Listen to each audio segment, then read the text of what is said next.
Hey Otakuact fam, let's start with that absolutely devastating opening. We're taken deep within the Korean Hunters Association, and guys, the atmosphere was just haunting. The boardroom was filled with grim faces. You could feel the weight of loss hanging in the air. A week had passed since President Gunhi's death, and that empty chair at the head of the table? Chills. Literal chills.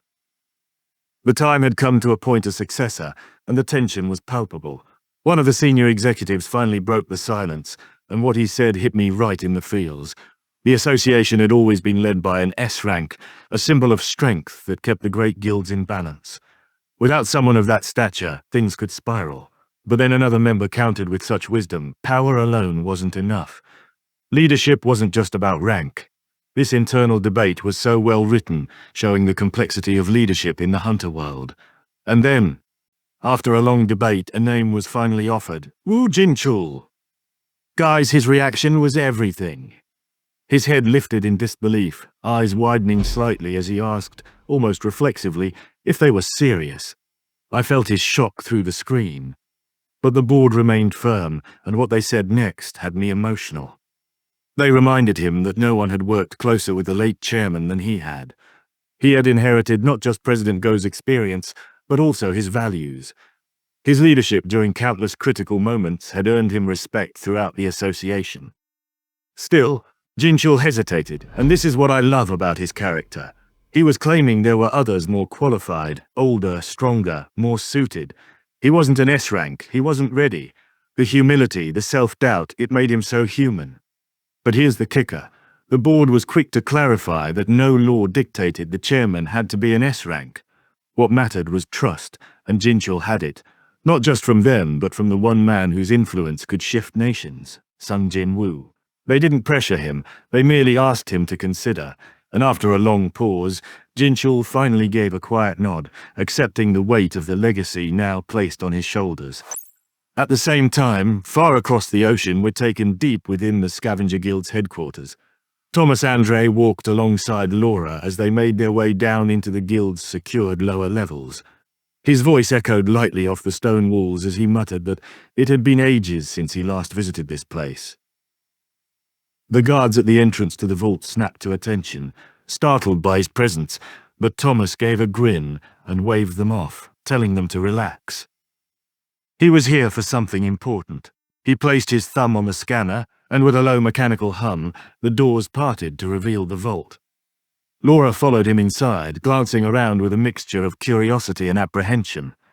Her voice was quiet, almost uncertain, as she asked if he truly intended to give away what was stored here. Thomas didn't look back as he answered with calm certainty, saying that after what Jin-Woo did for him and for the guild, it was the least he could do. The respect, the gratitude, you could feel it. Inside the room, an eerie energy pulsed in the air as they approached a sealed display case. The overhead lights flickered slightly as the two of them stepped closer, and Laura noted softly that there were only 2 such daggers in the entire world.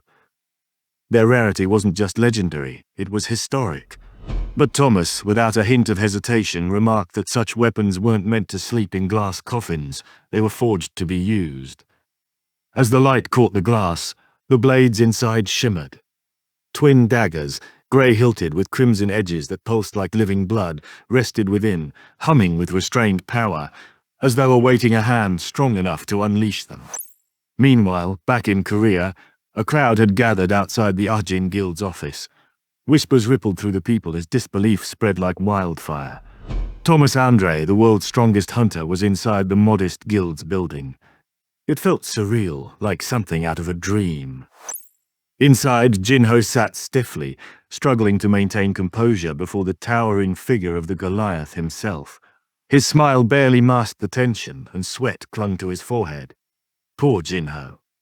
The other staff weren't faring any better, unable to process the fact that Thomas Andre had walked into their office like it was routine. The air was heavy, not just from Thomas's presence, but also because Leonard Nierman, the top hunter from Germany, was there as well. 2 hunters of this caliber in one small office, the tension was unreal. 2 hours had passed since their arrival, yet Jin-Woo remained absent. Jin-Ho, doing his best to seem composed, offered a weak smile as he dialed once more, silently pleading for his boss to answer. Leonard sat in silence, his expression unreadable, though a faint edge of frustration peeked through. He wondered whether he'd even get the chance to meet Jin-Woo today, especially with Thomas already waiting. Nearby, Laura translated with calm precision as her boss speculated whether Jin-Woo was caught in a raid somewhere, noting how it didn't seem like the man came to the office much. Jin-Ho nodded uneasily, confirming her suspicions while racking his brain over where Jin-Woo might be. Then, finally, the office doors slid open with a quiet hiss, and Jin-Woo stepped in. His presence instantly washed relief across the staff. Jin-Ho leapt up, nearly stumbling as he hurried to his boss. He questioned why Jin-Woo hadn't answered his calls, his voice tinged with desperation. Jin-Woo, still composed despite his disheveled appearance, replied simply that the recent wave of gate outbreaks had kept him busy. Classic Jin-Woo, always putting duty first. While they spoke, Thomas rose from his seat and approached with the easy confidence of a man who'd never been second to anyone. He greeted Jin-Woo casually, and the room fell into a nervous silence. Jin-Ho, standing close, felt the shift in the air and couldn't help but worry whether the two would clash right there in the office. Jin-Woo, curious, asked what brought Thomas to Korea. Thomas smiled and reminded him of their agreement to share a meal once his arm had healed. But that wasn't all. He added that he'd brought something for Jin-Woo, a rare gift. Jin-Woo's brow arched, surprised by the mention of a gift. Thomas suggested they move somewhere private. What he had in hand wasn't something to be handed over in a public office. Jin-Ho overheard and grew suspicious, his gut twisting with concern. What if it was a trap? Our boy Jin-Ho always looking out for his boss. Jin-Woo, however, shifted his attention toward the other hunter in the room. Leonard stepped forward and introduced himself respectfully.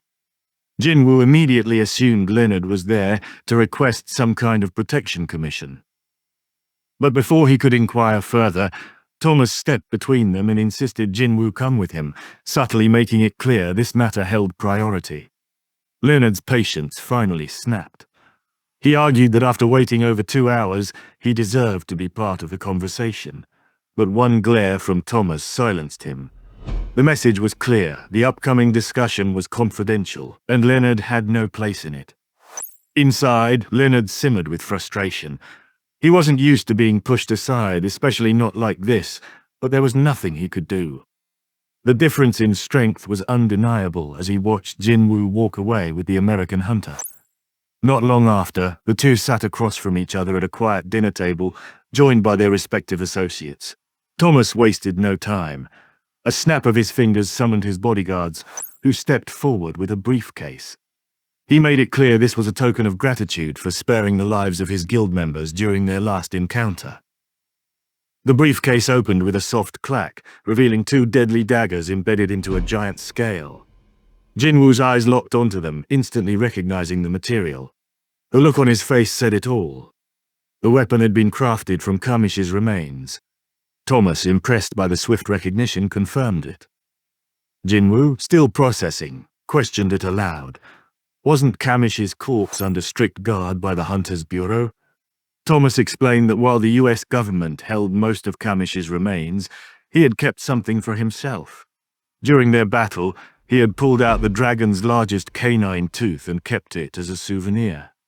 With that same easy grin, he added that he'd eventually had the tooth crafted into a pair of daggers. They were too short to make swords, but perfect as dual weapons. At the time, he hadn't known how useful they'd become, but now he believed they had found their purpose.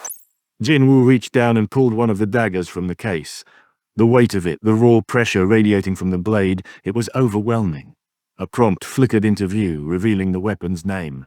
Kamish's Wrath, boasting a staggering attack power of over 1,500. He stood still, momentarily stunned. Nothing he had wielded before came close. The Demon King's daggers seemed like toys in comparison. With a few light swings, Jin-Woo realized these weren't ordinary daggers. It felt like wielding a broadsword in each hand. The weight, the power, you could feel it radiating through the screen. Across from him, Thomas raised a brow and half joked, cautioning Jin-Woo that even with his insane durability, those blades could probably pierce him without much effort. He nervously asked if Jin-Woo planned to test them on him. Even Thomas Andre was cautious of these weapons. Jin-Woo calmed his grip and lowered the weapon. The dark crimson aura around the blade faded as if the weapon recognized its new master. The room grew still, the energy lingering like a storm about to break.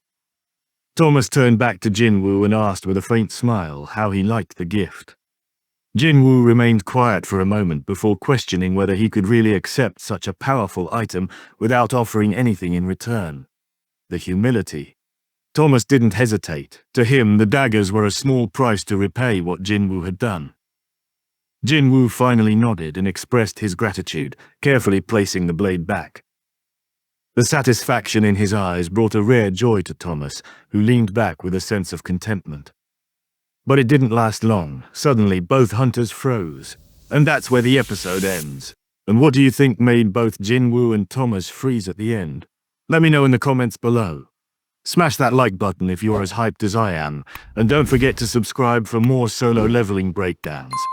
Ring that notification bell because next week's episode is going to be insane. Until next time, keep leveling up.